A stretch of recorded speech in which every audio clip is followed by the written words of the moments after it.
අද මං ගයිස් ඇවිල්ලා ඉන්නේ මේ කුරුණෑගල දිස්ත්‍රික්කයේ තියෙන ඉබ්බාගමුව පල්සිලකම් කොට්ටාසේ රායත් ගොඩගම සහ අරගම කියන ග්‍රාමයන් දෙකට මැදි වෙලා තියෙන දිඹුළු වැව කියන හරි සුන්දර වැවකට ඒ තමයි අක්කර 20ක් පුරාවට ලොකු පරාසයක් එක්ක මේ වැව ඇතිරලා තියෙනවා. ඒතර මේ වැව ඇත්තටම ඓතිහාසික වශයෙන් ගත්තාම ලොකු වැදගත්කමක් තියෙන වැවක්. ඒකට ඇත්තටම ගයිස් හේතු කීපයක් තියෙනවා. ඒ තමයි මේ මම හිතන්නේ ඔයගොල්ලෝ අහලා තියෙනවා රිදී විහාරය.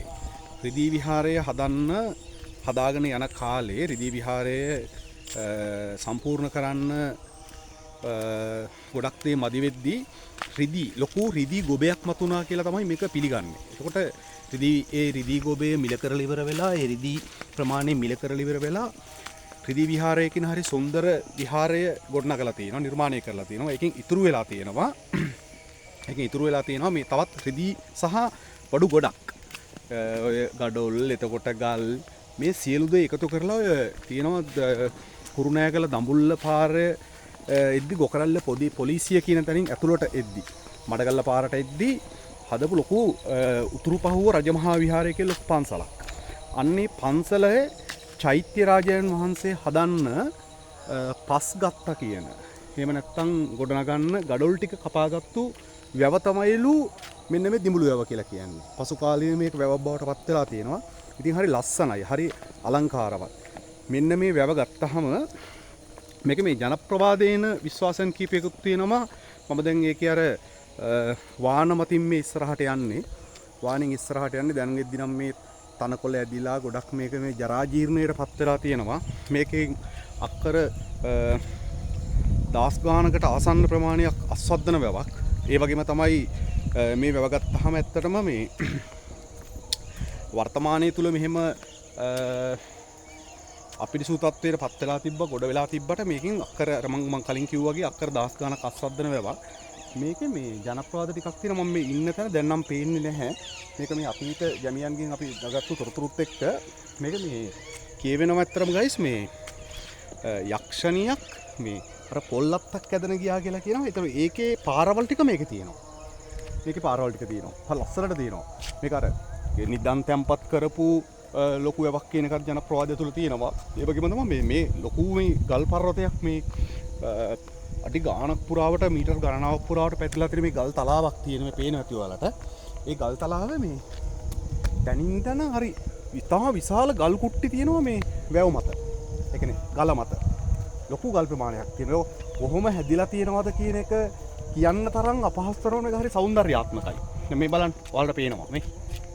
මේ එකක් දෙකක් නෙවෙයි මේ හැම තැනකම තියෙනවා. ඈතින් තියෙනවා රතන. ඒ වගේම තමයි මෙතන මේ එකතැනම ගල් ලොකු මේ ගල් කුට්ටි තියෙන මේ බලන්නකෝ. දැන් මේක ඩ්‍රෝන් කැම් එකකින් බැලුවොත් එහෙම මේක කොහොම තියෙනවද කියන එකවත් අපිට හිතන්න බෑ. සමහර විට යම් සංකේතයක් මේක තුළ ගොඩනැගිලා තියෙනවා වෙන්නත් පුළුවන්. මේ ගල් තලාව මේ ඒ තරම් හරි సౌందర్యාත්මකයි. හරි අලංකාරවත්. මේ ගත්තාම මේකේ වැඩි වතුර ප්‍රමාණය යන්නේ ඔයගොල්ලෝ අහලා ඇති මේ බතලේගොඩ කියන වැව. ඒ බතලේගොඩ වැවට තමයි මෙන්න මේකේ වැඩි වතුර ප්‍රමාණය වාහන හරහා යන්නේ. හොරුවෙන් වතුර මුදා හැරියාමත් කුඹුරු වලට අරගෙන එතනින් එහා පැත්තට යන්නෙත් මේකෙන් ඔය කියන මේ බතලගොඩ වැවට. මේක බලන්න මම අර මතු සඳහන් කරපු ගල් මේ බලන්න ඔය වගේ ගල් තියෙනවා 1 2 3 4 5 6 7 8 9 10 ගල් 10ක් තියෙනවා. සමහරට උඩින් ඉහළ ආකාශයෙන් බලද්දී මොකක් හරි සංකේතයක් මේක ඇතුලේ ගොඩනැගිලා තියෙනවා වෙන්නත් පුළුවන්. ඇත්තටම. ඉතින් මේක මේ හරි අලංකාරවත්. අවසර හරිම ලස්සනයි. කලින් අපි අර දන්න කාලේ චූටි කාලේ මතකයි මේක මේ හරි ලස්සනම මේ ලොකු සාගරයක් වගේ වැවක්. හැබැයි දැන් ගත්තාම බලන්නකෝ ඈතින් පේන ඇති මේ ගොඩාක් ගොඩ වෙලා තියෙනවා. තනකොළ වලින් ඇවිල්ලා අර වැහිලීන් කියන ශාකයෙන් සැල්ලින් කියන ශාකයෙන් මේක ගොඩ වෙලා තියෙනවා. නැත්තම් මේක අනිත් එක තමයි දැන් අර ඈතින් පේන කඳුවලල්ල. ඈතින් කඳුවලල්ලක් පේනවා ඔයගොල්ලන්ට. ওই කඳුවලල්ලෙන් එහා පැත්තේ තමයි දොළු කන්ද තියෙන්නේ. දොළු කන්ද. ඒ වගේම මේ ඈතින් ගුරු පාර පොඩ්ඩක් පේනවද දන්නේ නැහැ. උතනින් එහා පැත්ත තමයි අර මේ දිට්ටා කුණාටුවට මේ අර පුදුක්කුලම කන්ද කියලා නායකගේ ජීවිත කීපයක් විනාශ වුණා. එහෙම නැත්නම් අවසන් හුස්ම පොද වාතලෙට මුසු කරපු තැන. එතකොට ඒක පේනවා එහා පැත්තෙන් ඈතින්. ඒ පුදුක්කුලම කන්ද කියන එක. මේ පැත්තෙන් තියෙනවා මම කලින් කියපු උතුරුපව්ව රජමහා විහාරය. ඒතර ඒ උතුරුපව්ව රජමහා විහාරය ගොඩනගන්න ඒ චෛත්‍ය හදන්න, පන්සල හදන්න, ගඩොල් ටික කපාගත්තු, පස් ටික ගත්තු වැව තමයිලු මේක. එදා ඒ ලොකු ගල්ලක් විදිහට තිබිලා දැන් තා සද්දන්ත වැවක් බවට පත් වෙලා තියෙනවා. හරිම ලස්සනයි. හරිම අලංකාරවත්. ඉතින් බලන්න මේ වගේ ස්වභාවික දේවල් කොච්චර මේ ශ්‍රී ලංකාව තුල හැංගිලා තියෙනවද? කොච්චර හැංගිලා තියෙනවද? මේක කුෂිකාර්මික ජනපදයක්, කුෂිකර්මාන්තයෙන් ජීවත් වෙන මිනිස්සු ජීවත් වෙන තැනක්. මේක හරිම අලංකාරවත්. ඒ වගේම තමයි දැන් මේකේ කියවෙනවා. දැන් මේක පේන්නේ නැහැ.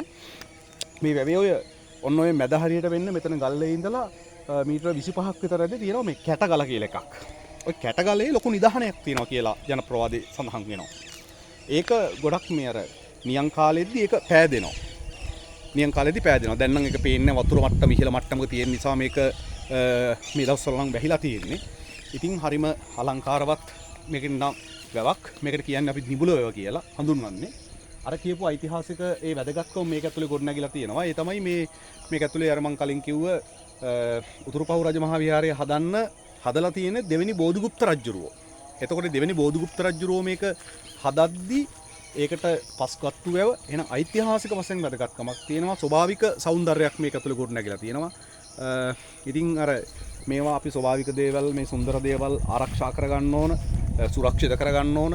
මතු පරපුරට ඒ වගේම අක්කර 100 ගාණක් 10 ගාණක් අස්වද්දන කුඹුරු කෙත්ති යතු නැත්නම් කුඹුරු ආයක් තියෙනවා. ඉතින් අලංකාරවත් කුරුණෑගලට ආවොත්, කුරුණෑගල ඉබ්බගමුවට ආවොත්, කවදා හරි බතලගොඩ වැවට ආවොත් ඒ ආසන්නයේ තියෙන මේ සුන්දර වැවක් තමයි මේක. ඉතින් ස්වභාව දහමේ සැඟවුණු තවත් ඒ సౌందర్యාත්මක එහෙම නැත්නම් අලංකාරවත් එකක් තමයි මේ නිවුලව කියලා කියනවා. ඔයාලට ඈතින් පේරෙම ඇති අර ගස්වල ඉන්න මේ කුරුල්ලෝ. මේ වෙද්දි ඉන්නවා මේ ගස් කීපයක කොක්කු ඉන්නවා, දියකාවෝ ඉන්නවා. ඉතින් හරි ලස්සන මේක හරි විශාල මාළු ඉන්නවා. ඔය වර්තමාන කාලේ මම හිතන්නේ මීට අවුරුදු කීපයකට කලින් අර ඒ හිටපු දේශීය මත්ස්‍ය සම්පතට එහා පැත්තට ගිහිල්ලා අර කැටලොයි කියන මාළු වර්ගය දාලා ඉන්නවා. මේක ඇතුලේ ඉතින් ඒ ආදී විදිහට ආඳු ලූල්ලු, දණ්ඩි, කොරලි මේ විදිහට මේ මත්ස්‍ය සම්පත ගත්තාමත් එමයයි. අපේ දීවර කර්මාන්තයේ නිරත වන සහෝදරයෝ ටිකක් ඉන්නවා. ඔවුන්ගේ ජීවිතය ගැට ගහගන්නේ මෙන්න මේ ව්‍යවහරහ. අර කලින් කිව්වාගේ ගොවීන්ගේ තමන්ගේ ආදායම තමන්ගේ වී අස්වැන්න ගන්නේ මේ වැවෙන් එන වතුර ටිකින්. ඉතින් මෙන්න මේ වාගේ දේවල් ඇත්තරම මේ අතීත මුතුන් මිත්තන් ගොඩනගපු දේවල්. අනික මං කලින් කිව්වා වගේ ඔයාලට මතක ඇති මේක අතීත රාජ පරම්පරාවත් එක්ක බද්ධ වෙච්ච එකක්. දෙවෙනි බෝධිගුප්ත රජුරෝ හරහා එහෙම නැත්නම් ඒ ප්‍රාදේශීය පාලකයෙක් විදියට ඔහු නිර්මාණය කරපු එකක්. ඉතින් හරි අලංකාරවත් පේනවා ඇති. දුර ඈතට තියෙනවා. මෙතනින් අර වැව කෙරවලකට පේනවා ගොඩක් දුරට. හැබැයි මතක තියාගන්න ඔය පේන ප්‍රමාණයටත් එහාට මේක තියෙනවා. අද වෙද්දී අර තනකොළ වලින් වැහිලා තියෙන්නේ. ඉතින් මේ දේවල් වර්තමාන කුෂිකර්ම අමාත්‍යවරයා ඒ වගේම ඒ හා සම්බන්ධ රාජ්‍ය නිලධාරීන් එකතු වෙලා මැදිහත් වෙලා මේවා ගොඩනගන්න ඕනි. එහෙම නැත්නම් මේවා ප්‍රතිසංස්කරණය කරන්න ඕන. අනාගත පරම්පරාවට අපි කුෂිකර්මාන්තයේ නගා සිටවන්න මෙන්න මේ දේවල් නැවත ප්‍රතිසංස්කරණය කරලා මහ ජනතාවට ලබා දෙන්න ඕන. මේ ඈතින් පේනවා මම අර කිව්ව කුඹුරියාය. පේනව නේද? ඈතින් පේනවා.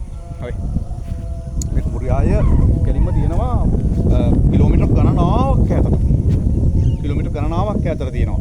හරි ලස්සනයි. හරි సౌందర్యාත්මකයි මේ. බලන්න. හරි. පේනව නේද? මේ අපි සොඳුරු බව බලන්න මේ.